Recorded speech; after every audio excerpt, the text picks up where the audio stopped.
we're about to have shaky video first vlog again, because 1, I don't have my books, 2, I have nowhere to prop up anything, 3, I'm in DC, and I need to talk to you about it, because it's kind of crazy.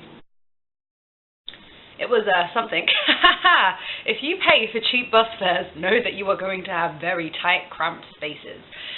There was like really weird smells on the bus as well, which wasn't great. It was like a 5-hour journey, but it was okay, because my friend Sarah, who is basically studying in New York as well, she was there, and like we were like speaking for like 6 hours, and I swear to God that solidified our friendship, because once you can speak to someone for 6 hours about randomness, know that they're going to stay friends with you forever. But yeah, it was an okay bus journey though. Like, we were on highways mainly, so the actual bus journey itself wasn't that scenic, which was kind of sad, but there was this really cool shot that I got of, I think it was the Manhattan skyline, but I don't know. But it was a skyline, and it was pretty, and I was like, yes. Though I didn't take it, Sarah took it, but yeah. So that happened. What else? Yeah, and like before we even got to that bus, we like the bus that was originally supposed to take us to New York was kind of late, which was a bit annoying, but there you are. But yeah, we got there in time. It was alright, and it was a very interesting sort of group of people that I was with, so that was okay. I spent the next 2 days, like the whole weekend, basically. This is why I didn't update my blog, because I was at a UNICEF student summit, which was actually really cool. I learned so much about it. Like, I now know what UNICEF do, I know how they respond to crises, I know like the scales that they use to like deal with crises, and I know that like being part of the UNICEF club, it's making a difference. I mean, anyone can make a difference, like no matter how small it is. Like, if you feel like you want to make a change in the world and you try to make the change happen, you're doing something for the better of like humanity, which is quite cool, and it was really nice to know. Yeah, we also met some like really cool speakers. Like, there was this guy called Phil who was a lawyer, and he was so inspirational. Like, you know how much lawyers get paid, right? He created like an amount that he was like going to need for like his life, and then anything over that amount he just donated, and I was like, whoa, I wish to be like that. I want to have enough money that I'm like able to donate to like loads of big charities and still manage to like live, because I think that's really cool. And then we also met a guy who helped at the during the Barack Obama presidency and the campaign. His name was Kyle. He was really cool as well. He actually came up with the quote, "Be shameless but not rude," when it comes to networking. So that was quite interesting to like get to know about. Yeah, and like I met loads of people from all over the world. Like, I met people from Arizona, Pakistan, India, Lebanon. There were some Lebanese people there, and there was this, oh my gosh, there was this rapper who was from Iraq, and she like did this song about child slavery, and oh, she was so cool. I think her name was Sunita or something like that. I'll like put it in the description so you can like go and see it, because I swear to God, it broke my heart, but the way she did it was just so powerful. And yeah, it was like really cool. I also got lunch, breakfast, and dinner, like 2 out of the 3 meals on those 2 respective days, which was nice. And yeah, I was with so I was like with like a couple of UNICEF club members. I was with a couple of UNICEF club members who I became friends with at Manhattanville, because when I joined societies, that was one of the societies that I really wanted to join. And yeah, they are really interesting people. I got to know a lot about them now, so I guess I've made a couple more friends rather than acquaintances, which is really nice. And yeah, oh yeah, and like on on Saturday,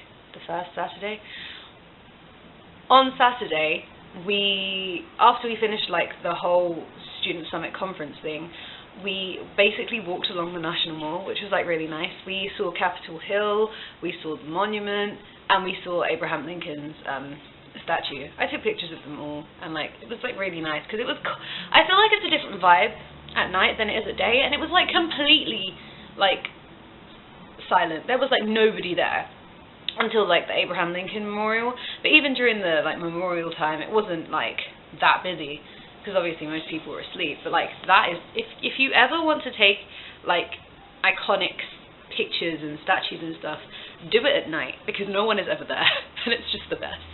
But yeah, that was like really, really cool. And yeah, there are like UNICEF clubs all over the country, and like they do so much. And like, so I met people from like Florida, California, Arizona, and like I also met people from obviously New York. But then there were these two people that I met from Minnesota. And yeah, basically dotted all around the place. I met loads of different people from different states, and like it was really cool.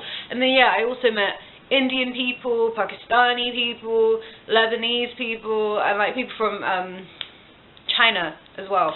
It was American, but like international students came along and they did their own thing, and so that kind of made me feel good because I wasn't like the only one there, so it felt a lot less awkward.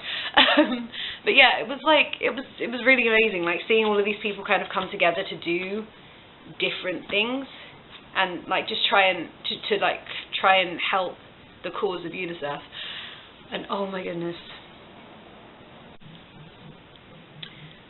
in the 19 years of my life, I don't think I've ever like had the chance to hear a survivor's story from World War II in person before. I don't think so, because basically the UNICEF CEO, her mum used to live in Austria, and so obviously during World War II her mum like struggled a lot, and so they had to move from Europe to America just to like protect themselves. And when her mum was like explaining the whole situation, like everything that happened and how it felt to her at the time, it was amazing. Like I almost cried because I don't know, I just feel like I've never heard a survivor story in person before. Like I've seen them in museums, I've heard them on news reports, I've heard them in speeches. Like I know that survivor stories exist, but I've never like had like an almost one-to-one with a person who has survived World War II and the Holocaust. And so that moment will like always stick with me, I think. I didn't ask any questions though, because I don't know, I didn't feel like I had any questions to ask, because I just like hearing the experience I think was just so overwhelming for me that I don't think I could have come up with anything. But the questions that were asked were like really cool. Also, my first Airbnb experience. Woo! There's something. I actually do like them. They're pretty cool. So like the first one we went to, it was cool. It was like one big room with like loads of like beds for us all, which is like fine. That was cool. But like the kitchen was a bit, I don't know. It was big, but it was inaccessible, if that makes sense, because I don't feel like there was enough stuff that we could have like used like every day. But here, the Airbnb I'm in now, I'm happy. You know why? There was Twinings English breakfast tea and an actual kettle. I was so happy. So my breakfast was covered. I ended up having an apple, some crisps, and an English breakfast tea. I forgot how much I missed it, I swear to God. Because like Lipton tea, it's disgusting. But this tea is something else. And yeah, it's just really nice because like we all have like, there are like 3 rooms. One's like a sofa bed, and there's like 2 like other places, 2 single bed, 1 queen bed. And like it's pretty cool. I like it. I really do. This is like cool. And there's like a common room section as well with like a TV and everything, and it's like really cute.